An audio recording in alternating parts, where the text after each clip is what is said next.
আমার উকিলের দরকার নাই। আপনি হুকুম দিলে আমি তারে জিগাই জিগাই সে চুপ থাকা কেন আদালতে সময় নষ্ট করতেছে? আমার হাতে সময় খুব কম হুজুর। হাসপাতালে আমার স্ত্রী মৃত্যুর সাথে লড়াই করতেছে।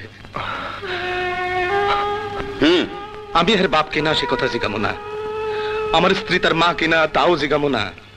কার বুকের দুধ খায় সে মানুষ হইল, কার পিঠে চড়ে সে পাঠশালায় গেল, আমি কিছুই জিগামো না। কেমনে জিগাই? কোনদিন খোঁজ নিয়ে এসে দেখছে তারে শহরে রেখে লেখাপড়া করাইতে দুইটা মানুষ কতদিন না খায়া থাকছে? দুইটা মানুষ রাত দিন খাইটা একটা দুইটা করে টাকা কেমনে জমাইছে?